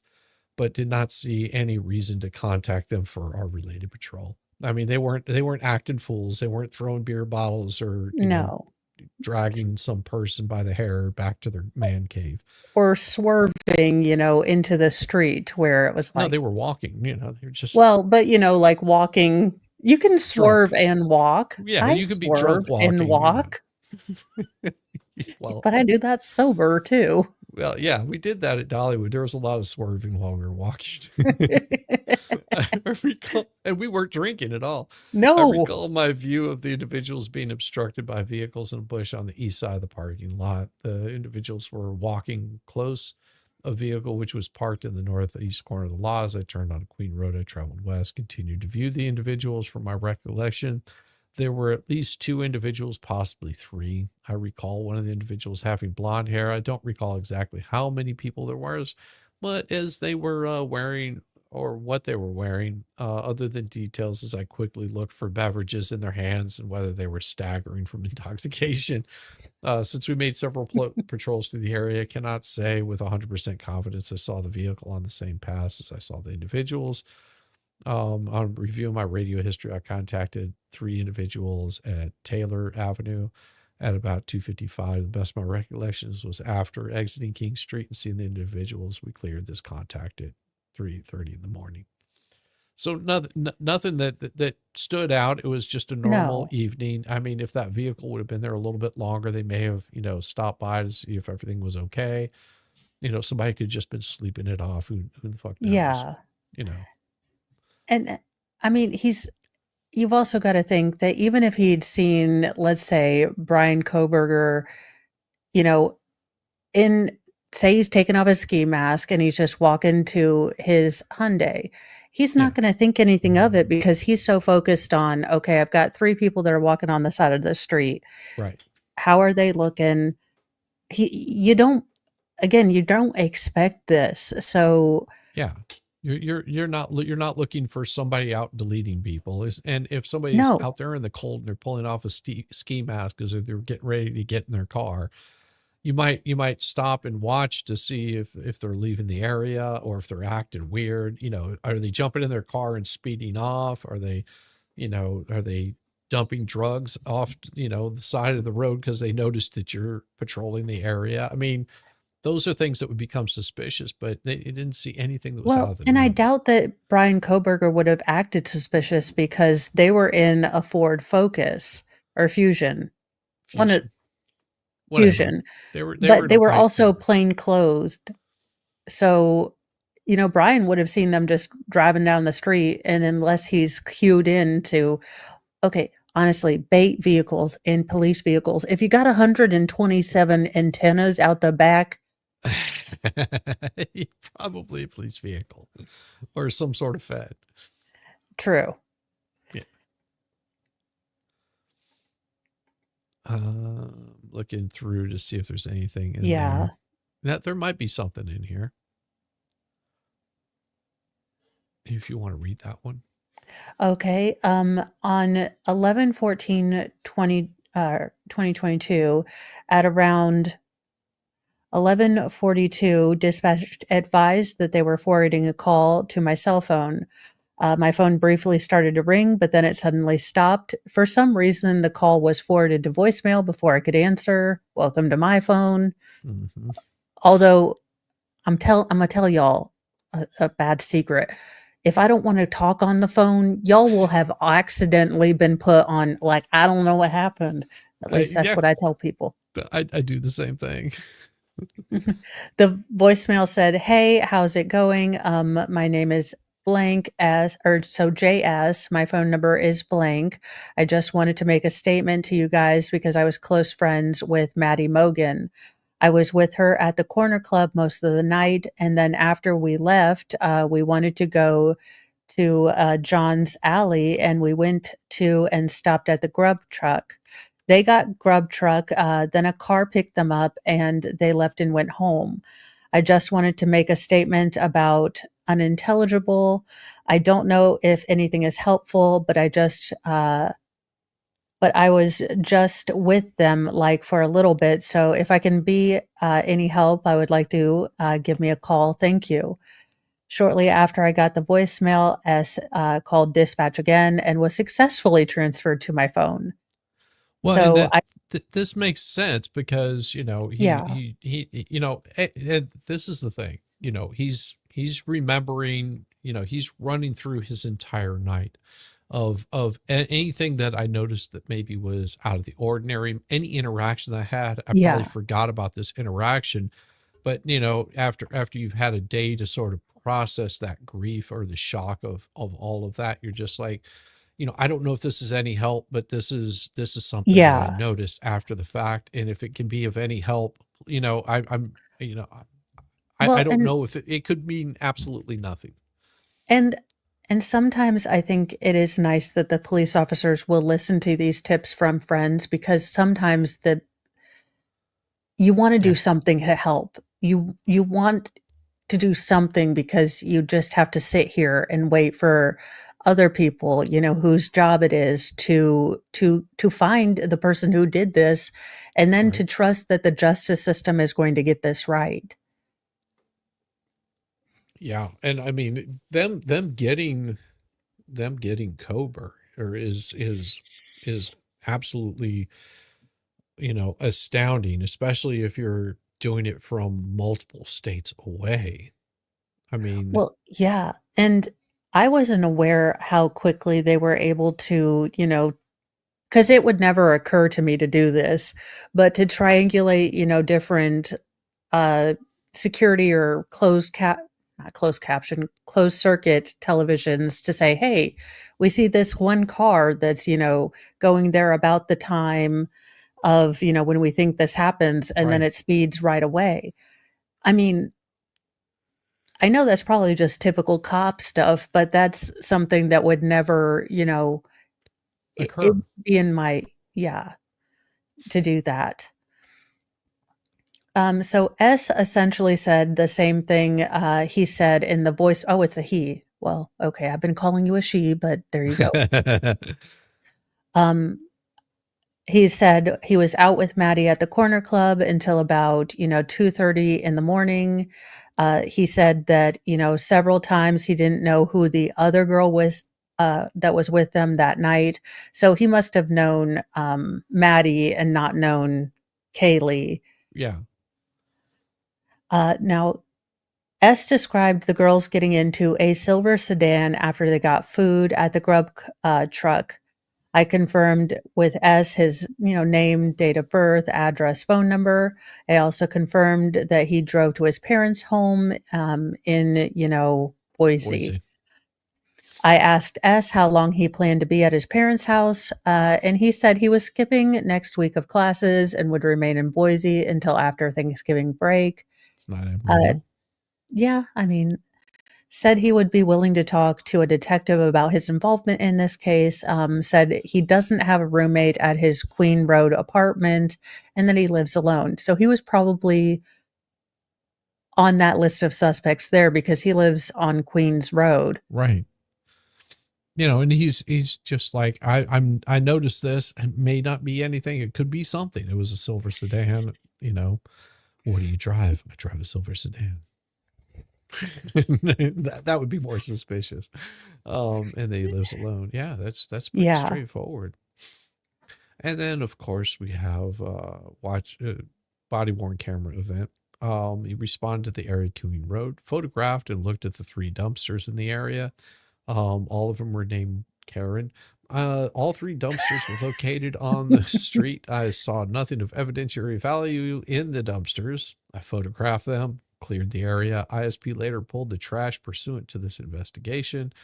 Some blood was located on the second floor at Taylor Avenue. Taylor Avenue is commonly referred to as the Whites, and it's a known party location. The blood was isolated to one area with no trail to either area. Photographed the blood, notified the on-scene investigators.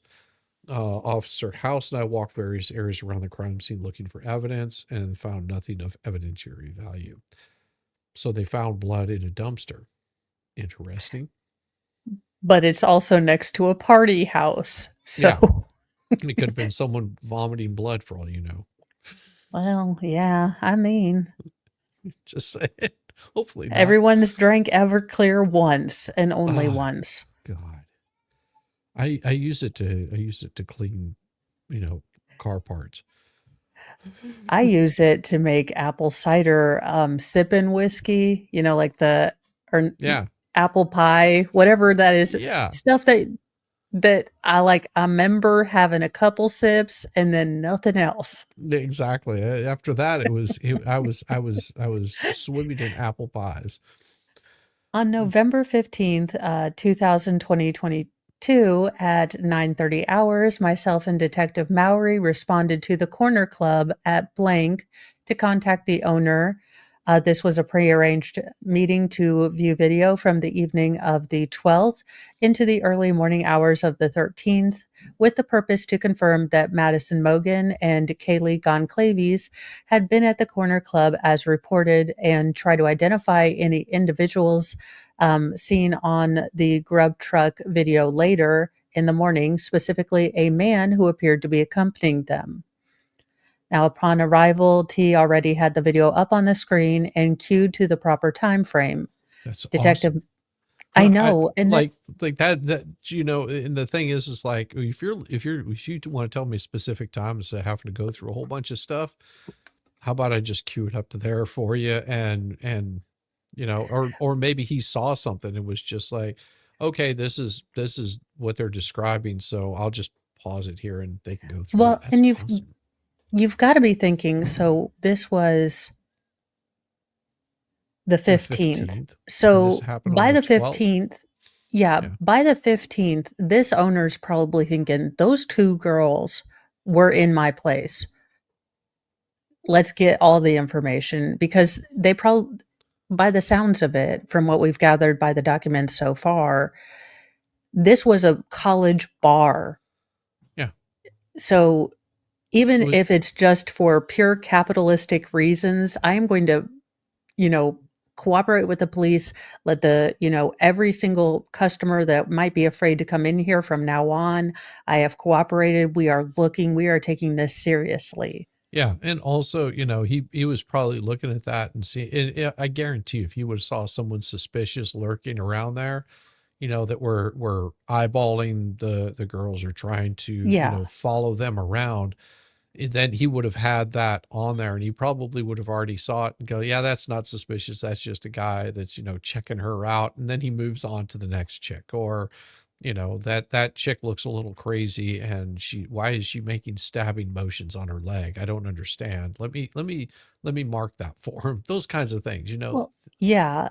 Well, that and also you've got to think if for an owner, I'm going to go ahead and ballpark they're middle aged. They probably have children about this, and nothing galvanizes people like a really big crime and hell no, not in my town. exactly, exactly. Let's see. Had already queued it up to the proper time frame. Detective Mowry began scrolling through the video, which consisted of multiple views and multiple screens, and were all in time sync. We Good. determined that Gonclaves and Mogan arrived at the corner club at about 11:20 in a 10:20. Prius type vehicle with another unidentified female. The vehicle was determined to be an Uber, and the driver was identified. Now, Mogan and Gonclaves mingle around the bar, but spend most of their time in the front along the bar, next to the left end as you face the bar. They make occasional trips to the restroom and speak to several people as they mingle. Now, at about And about 12:20, yeah, about 12:20 in the morning. uh, Kaylee paid for her bar tab using her CC, which Credit card. consisted of oh, I was gonna say I was like, her closed captions? I love Credit card. Oh my God. 9 well vodkas, 2 add juice. Well, she probably didn't drink those all herself. Yeah, I hope not. She probably bought a round of drinks for everyone. That would make sense. And 2 of them they had juice. Yeah, that probably makes sense. Now, at approximately 1, Kaylee engages in conversation with a subject identified by bar staff as Jay. JS. S was seen with Gun Clavies and Mogan at the grub truck, which was videoed later in the evening. This appeared to be a consensual conversation, and it appeared that they knew each other. At approximately 1:14, Mogan joins the conversation, and all three remain in the general area of the bar near the wall. Nothing stood out during that time, and both appear to know the guy. Yeah, and that was the person I believe that gave him a ride back. Yeah. So it was just like, oh, you guys doing okay? He probably hadn't had anything to drink. I'll be your designated driver. Yeah, there's no need for you to walk back. I'll just give you a ride. It's cold out, whatever. And then at about 1:31, he paid for his tab, and that included 5 cans or bottles and 2 kamikazes. Oh, Jesus. So maybe he wasn't good to drive. I was like, maybe he shouldn't be the designated driver. Or, well, you think about it. If he was there for that long and he probably didn't drink all of them, he might have bought a round of drinks. And so he maybe had 2 beers and Well, and a lot of people have a lot more tolerance than Mo does. yeah, true. Because Karen Reed's like, they watered down the drinks. I'm Yeah. like, I got pregnant off of a Mexican, restaurant margarita. Yeah. So See, I'm now, pretty sure they didn't water that down. well, see, like 5 cans and a couple of kamikazes, and I'm still just like good to go. But my wife, on the other hand, you just give her 2 beers and she's like, I'm ready to sleep. Pretty much. Oh, After paying, he walked to the back of the bar and went into the restroom, came back out, retrieved his coat, and came back to the area near the exit where Goncalves and Mogan were waiting. Now, S waited in the background while the girls finished conversing with others until they all exited the building at about 1:37. The parking lot camera shows them walking away together and across the parking lot into a westerly direction. They were all dressed the same in the Grubhub video. S was wearing a white or very light colored hoodie with a brown coat over it. Now, while reviewing the video, we also recognized JD, who was reported to be Goncalves' ex-boyfriend. Now, we did not track his movement in the video, but he appeared to spend most of his time at the opposite end of the business, seated with several other males. At one point, there appeared to be a brief interaction with Goncalves that looked cordial in passing. Now, D left at 1:51 hours with the other 2 men. Also noticed in the video was a subject seen in the Grubhub video. I recognized him because of his unique sweater and long hair and beard. He was identified as HV by bar staff. He checked out at, 1 o'clock. No, noon, midnight. not midnight. See, this is why I failed basic. It wasn't because I couldn't run, it's because I can't subtract 12. Now, he checked out using his credit card for 2 micro tubs. I don't know Tubes? what that is. That must be a specialty drink or something. Maybe microbrew tubs? I don't know how big alcoholics drink. Like, I don't know if you get tubs or an aquarium. I don't know. I've never heard of a micro tub, so I couldn't tell you. Maybe it's something unique. Didn't notice. I didn't notice any interaction between V or Goncalves or Mogan. Now, a third subject who was seen in the Grubhub video that was also observed in Corner Club, we were not able to identify him. He is a stocky-build white male with brown hair and facial hair wearing a brownish sweater. I did not observe any interaction between him and Goncalves or Mogan.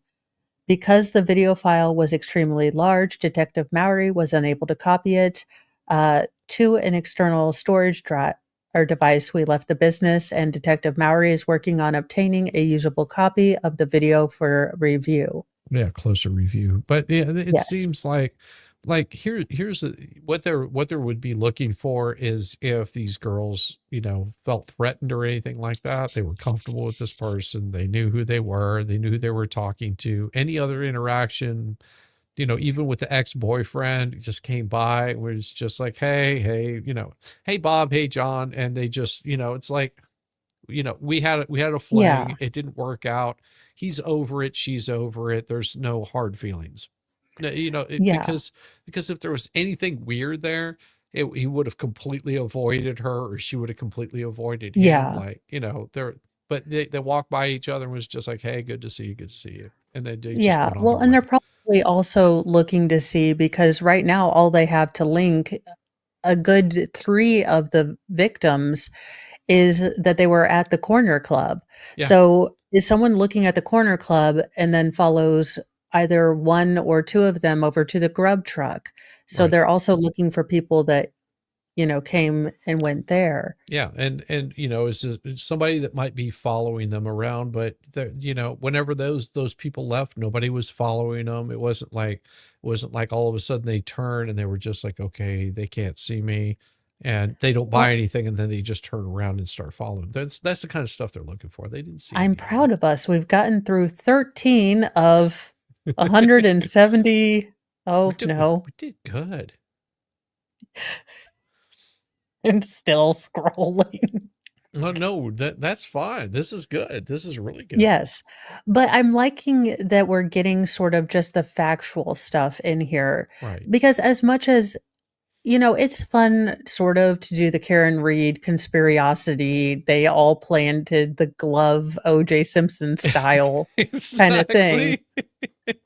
It is nice to be able to just read this because as awful as this is, to be able to just read it point And blank. yeah, and be straight up with it. And we're not Well, trying and to to. not add sensationalism because any sort of dark glamour or any of the sensationalizing is going to give Kohberger what he wanted because Right. I, I think he wanted to be known as infamous.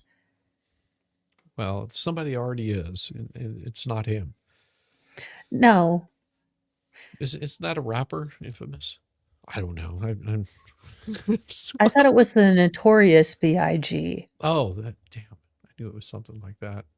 Yeah, the Notorious B.I.G. Sorry. Yeah, Coburg doesn't have How the is right it I know skin this color when I'm usually like, so who because you're is this because you're younger Eminem than you've me, all been Mo. talking about? Because you're such a youngster. That's why. Well, and on other scary things to ponder until we go, apparently Katy Perry is dating Justin Trudeau. God, don't let those two breed.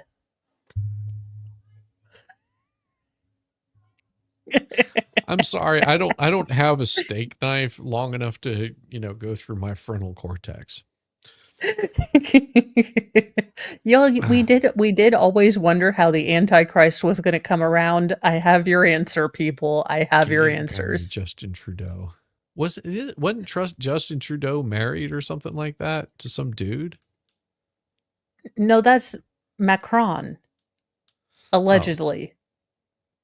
I don't know. I'm all confused. I mean, Canadians, go figure. Well, I mean, they got it No, from the French. I do love our Canadian friends. They're really nice, but Hey, weird, but nice. well, I kind of wouldn't. I'd be okay with bags of milk. I mean, I'd be okay with that. Yeah, And the as long as they microplastics keep wouldn't bother Brian you. Adams the hell away from me, I'm pretty okay with stuff. Bryan Adams. Oh, good God. Lord. Okay, why are my sons throwing diagnoses at each other as their new insults? Well, are they calling each other hemorrhoids? No, they're accusing each other of having the tism, even though I've explained to them that that's not a joke thing and you can't diagnose each other with it. I'm like, where did you learn this? First of all, where did you learn this? They And were this is probably not watching appropriate. me. They were probably watching me, and they were just I like, was "Oh, like, great." She calls and they everybody a turned at me partard. and like that video from, Just Say No to Drugs. I learned it from you, Mom. And I was like, oh crap.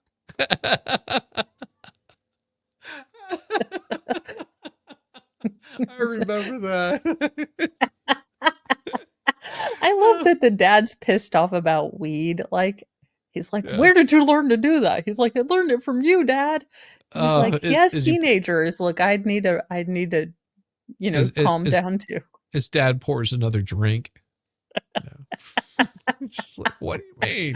He's like, "No, son, I told you to hide your stash better."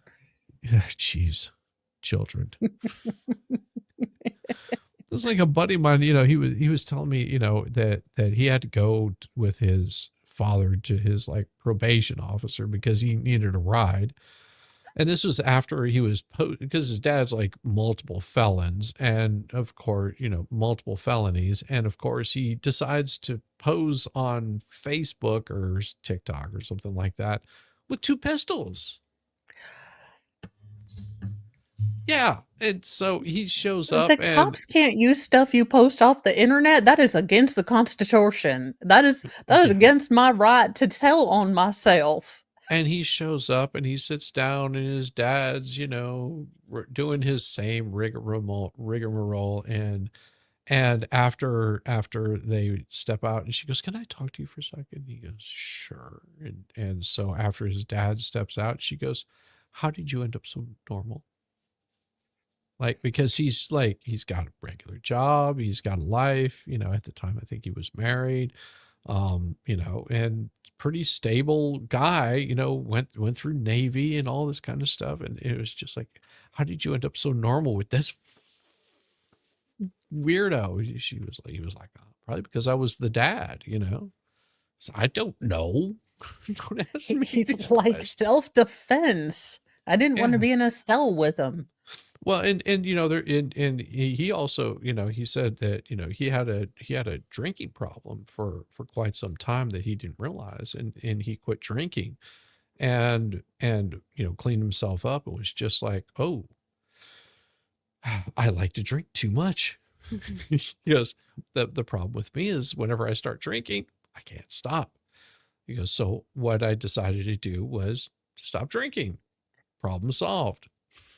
He goes, Yeah. It's hard, especially when you don't have like that normal, like, and everyone thinks their house is normal. So if yeah, normal is, as our favorite citizen, Sarah Boone and Patriot, drunk by 11 and passed out by oh my 3. God, my God. Yeah. It just like, oh my gosh. Ah. And then stuff someone in a suitcase. Hey, Look, not intentionally. no, it's hide and seek.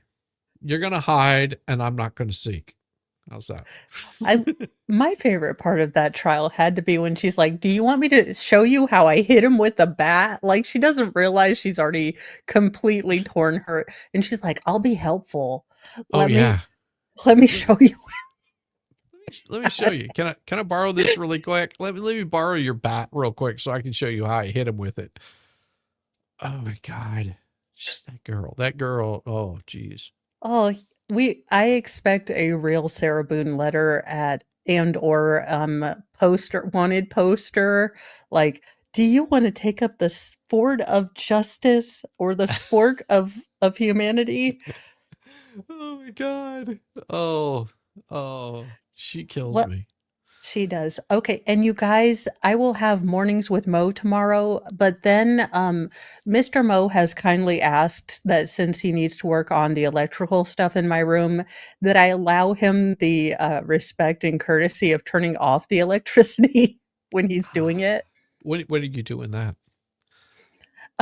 So probably as soon as mornings with Mo is done, he's gonna Okay. cut off the power. Okay. So he can So did we ever decide if we're going to do Friday over on mine or yours? I don't think we ever thought. But we Well, haven't because been doing Fridays on yours, but I didn't know if you wanted to do both Friday coming back in or well, how about this? If you want to, you do Friday morning on yours, okie and I'll dokie. do Friday evening to lead into our expert stream. Sounds like a plan, Okay. Stan.